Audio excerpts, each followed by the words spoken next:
নমস্কার বন্ধু, হর হর মহাদেব, জয় মা তারা।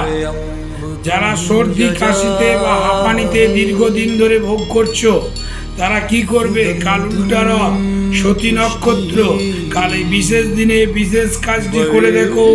হাঁপানি, সর্দি কাশি লেগে যাওয়া বা প্রায়শই কাশি লেগেই থাকে, তারা 7 দিনের মধ্যে আশা করছি ভালো হয়ে যাবে।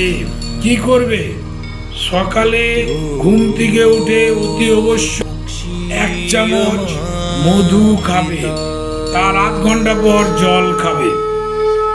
এবং বাড়ির মেয়েরা তোমরা তুলসী মন্দিরে অতি অবশ্যই 2টো মারুনি দেবে, একটা কাশী বিশ্বনাথের নামে, একটা মা মহামায়ার নামে। 3 নম্বর, রাতে ঘুমাবার সময় যে সকল ছেলে বা মেয়ের এই রোগটি আছে বা এই অসুবিধাটি হয়, তাদের পায়ের নিচে হিং তেল মালিশ করে দেবে এবং একটা সুতির কাপড় দিয়ে পাটা ঢাকা দিয়ে দেবে।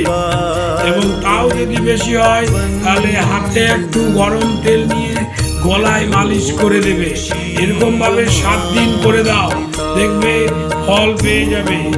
এবং প্রত্যেক দিন যে মারুনি দেবে, সে কাশী বিশ্বনাথের নাম করে কিছু পরিমাণ অর্থ বাড়িতেই রেখে দেবে।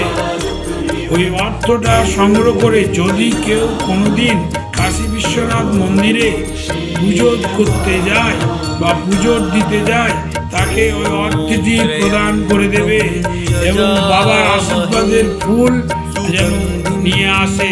হর হর মহাদেব, জয় মা তারা। এই উপায় করলে কাশি সারা জীবনের মতন সেরে যাবে।